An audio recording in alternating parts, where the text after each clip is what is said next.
All right, and we are on live on Real Sports Live with Alex Rodriguez, our second guest of the day here on our Sideline Sit-Down from IB Lamar Academy in McAllen. Rodriguez also runs track at McAllen High School. Alex, welcome. Hi, how y'all doing? Good, good. So, what have you been up to these days? As far as keeping in shape and hanging around the house. Um, it's kind of a mixture of, doing my schoolwork, staying in physical shape, and also keeping my psyche up with just doing entertaining things like from puzzles to video games with my friends online, catching up with shows and just things around the house that keep me entertained for the time being. You mentioned puzzles. That's a first. No one has mentioned they've been doing puzzles. What kind of puzzles you've been doing? Um, we just have like 500-piece puzzles that we just spread out on the kitchen table, and I'll just go downstairs and time to time just put couple pieces together, and keep the time going. How many puzzles have you guys completed, or you guys are still working on some? We've completed about two or three. I think this is our fourth now. Yeah. How long does it take you guys to put one together? Because 500 pieces, that's a lot. Well, it's a combined effort, so I'd say it's about 2, 3 days. Not too bad. What are you binge watching these days? I finished the entire season of 3 seasons of Ozark in like a week. Wow. Uh, Better Call Saul, um, and just random movies. I think the last movie I watched was Ex Machina. That's a pretty good movie. Oh, okay. Yeah. Did you like the Ozark? Yeah, Ozark was really good. Yeah. My parents have been recommending it to me for a while. I just never really got into it, but I started watching it. It's worth it. Yeah. I had been watching it as the seasons had been coming out, and season three. I thought season three was the best one. Really, that's also what my parents said. I kind of went with season two as my favorite, just because it was kind of all over the place, kind of hectic.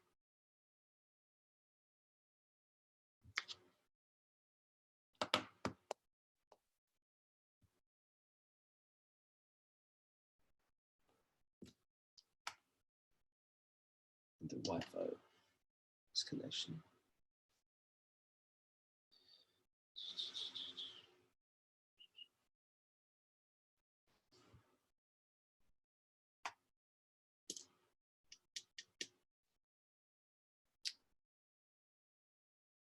Huh.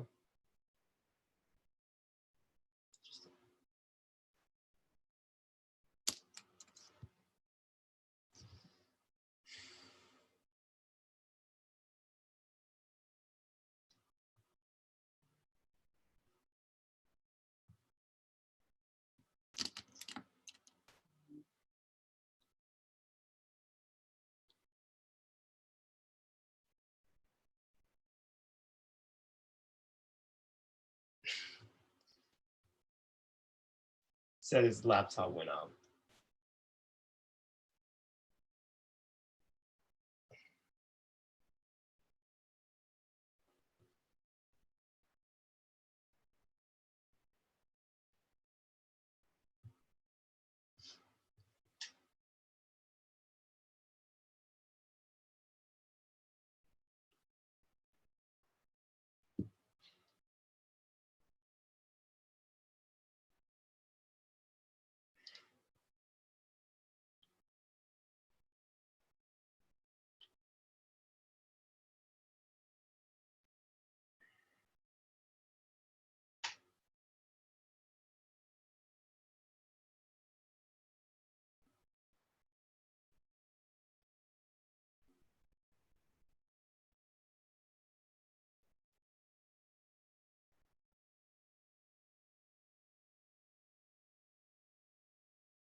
Okay. Got it? Sorry about that. My laptop just went completely off, like out of nowhere. It's all That's good. I have it plugged in and everything. But we're let's see,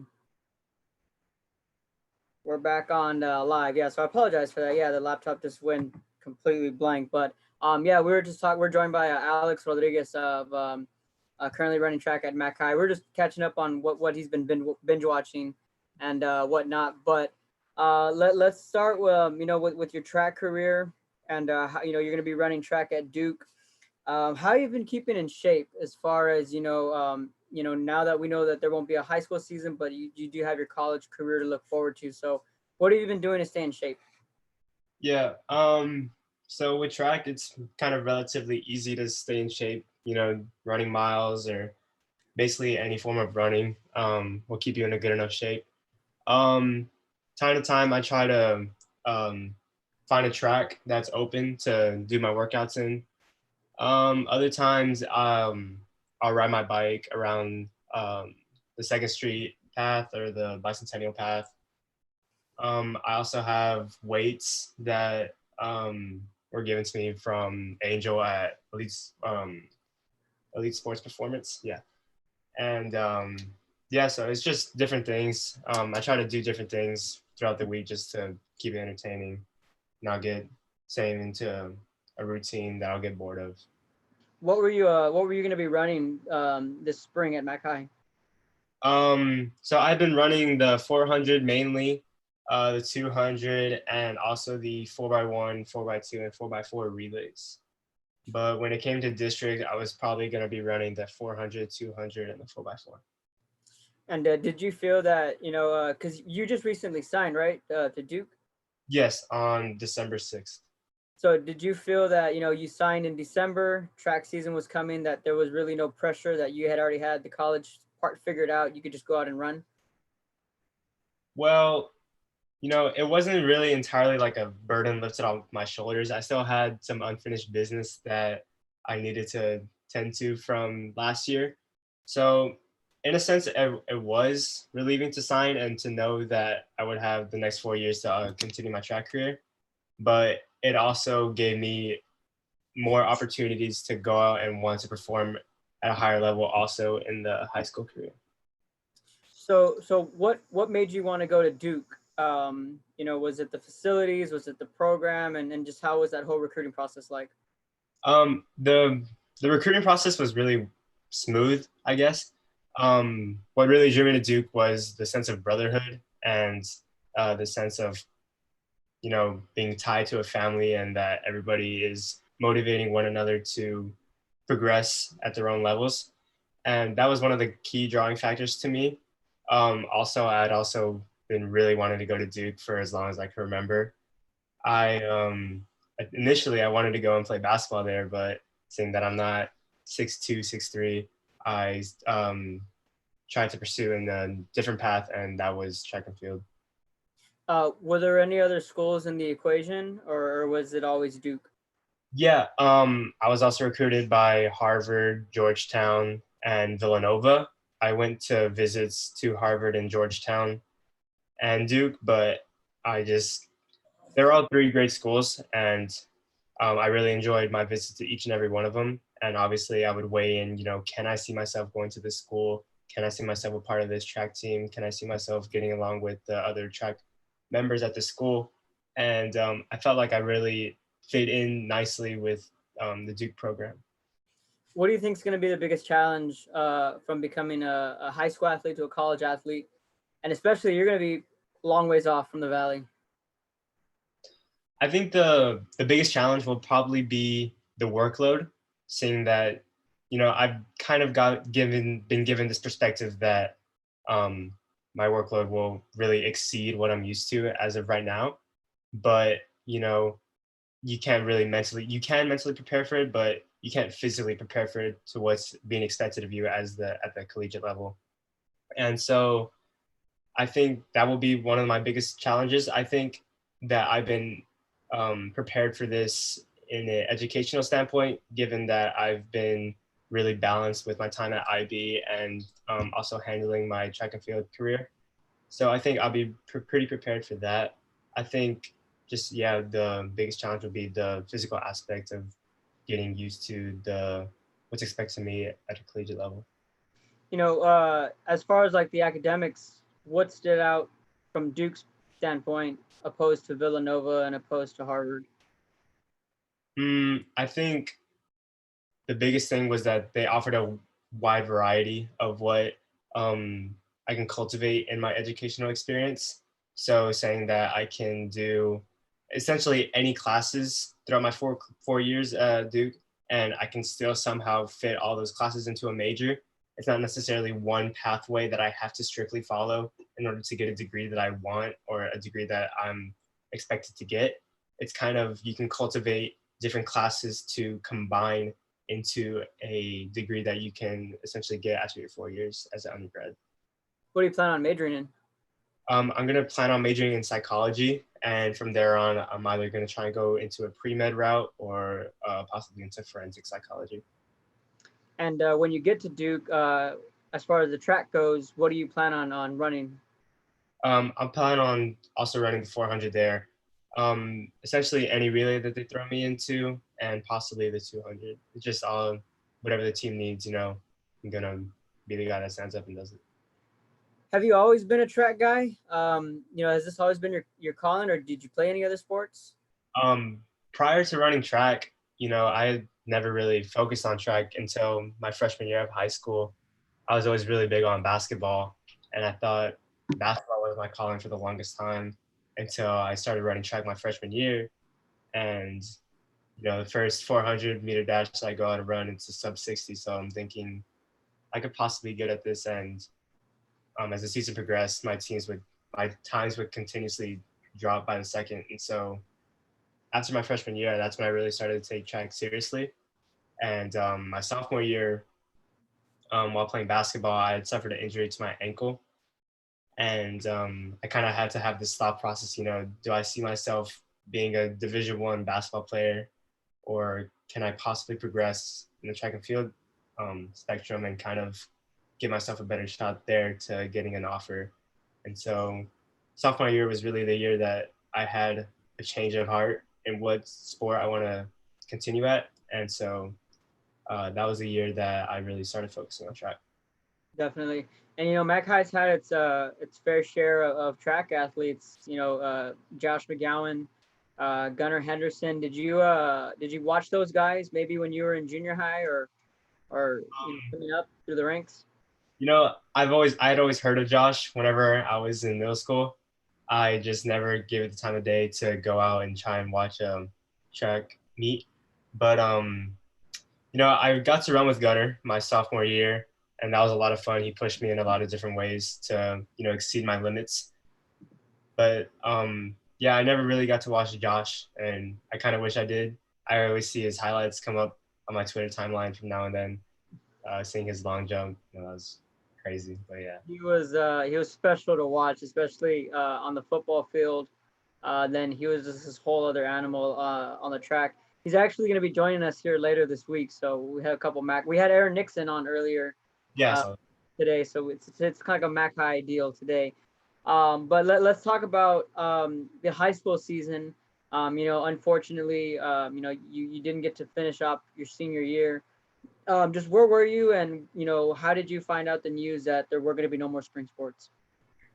So I had always kind of mentally prepared for the idea that my season would be cut short in the midst of hearing of us being in this really terrible pandemic.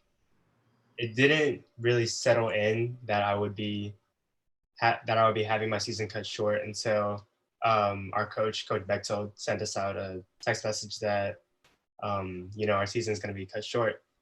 And because prior to that, we had all had the idea that there's this slim possibility that we can return for our spring sports, regardless of us maybe running into June. But I had continuously kind of prepared that there's still a chance of this season still happening, so I still went out and did my workouts and everything. And yeah, I took the news kind of harshly, that my season would be cut short, given that I had been preparing for this senior season for a really long time. But even though that was really heartbreaking, it wasn't the end of the world knowing that I still have 4 more years of track and field. And it's really a small thing to know that my season's going to be cut short, but there's still millions of people that are jobless now. I think we're at the highest rate of unemployment in the U.S., and I think it's like 13.3 million. And yeah, so even though my season was cut short, I'm still thankful that I still have 4 more years of running track. But I still think take into consideration that there's millions of other people affected by this in a really different manner than just one student's track season being cut short. So kind of just my perspective that this isn't the end of the world, but it is heartbreaking. Did you guys have maybe a Zoom meeting with your track team when you guys found out, or any kind of group chat or anything like that? No, we didn't really have a group contact meeting like that, but I texted all the underclassmen that I got to run relays with that, it was really fun while we had this moment. Let's not forget that y'all still have a couple more years of high school to continue to progress. So take it with a chip on your shoulder that your season was cut short. But no, we did not have a group Zoom meeting or a group chat or anything like that. But I did reach out to a lot of my teammates and text them that it was really fun while it lasted. As a track team, where did you guys feel that you were at? Because a lot of teams were in the middle of their sports, whatever sport may be. They felt that they were starting to click at the right time. Where did you guys feel y'all were at when everything got cut short? Definitely, we were starting to click at the right time. We had always been looked down upon as that we weren't the team to really beat. We were always kind of in the running when it came to the district championship. It was kind of harsh because this was the one year that I really felt this team bonding together and finally getting all the pieces of the puzzle in the right place. When it came to relays, when it came to individual events, we had really just started clicking. We were winning almost every single 4x1, 4x2, 4x4, and if not, we were at least on the podium.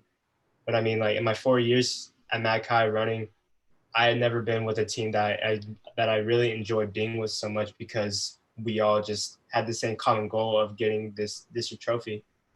And yeah, it was kind of harsh to know that the one team that I finally started to click with was now being disbanded because our season was cut short. Back to Duke, have they been in contact with you as far as them sending you any specific workouts or anything like that? Nothing specific in workouts, just kind of sticking to what Coach Cantu and Coach Bechtold have been sending me to do.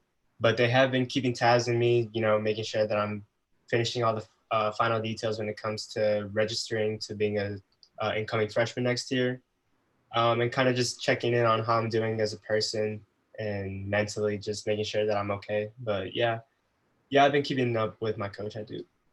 So IB Lamar Academy is where you go to school. For those that don't know what that is or where that's at, just tell us about your school and describe the academy. Yeah, IB Lamar is a McAllen school. It's not a school; it's a program, and it's located on 10th Street, kind of behind Shipley's Donuts. So it's one of the most rigorous programs that one can attend to, given that you're given the IB curriculum and not an AP curriculum or a CP curriculum. The IB curriculum is a world program that is not just located in McAllen, but all over the world. And why it's so rigorous is because you have a multitude of projects and assignments that are given to you almost on a weekly basis. You have a numerous amount of assignments given to you, such as the extended essay, a personal project, a CAS project, and internal assessments that are all due at the end of your season, at the end of your senior year. Your personal project you do your sophomore year, and that is a project that you do that is within your community to give back to your community, and it can be in a creative way, a service way, or just any sort of imaginative way. And yeah, going back to the rigor of it, I really enjoyed going to IB and being given the challenge of one of the most rigorous programs that is available in McAllen ISD. And I don't think I would be where I'm at now without the IB curriculum. So I really enjoyed my time at IB. But, it's not for everybody. But if you are looking for a rigorous challenge and willing to do all the extra work, then yeah, it's definitely worth it. Definitely. So we're joined by McAllen High track runner and future Duke Blue Devil, Alex Rodriguez. Before we wrap things up, Alex, any shout outs you want to give out to any family, friends, coaches, or just any message you want to give to any of those people? Yeah, sure. I'd like to shout out all my family members for the continuous support.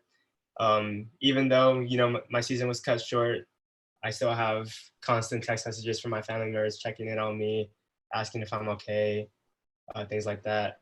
Also like to shout out Coach Bechtold, Coach Cantu, and Angel Diaz from ESP for continuously pushing me throughout the years that I've known them.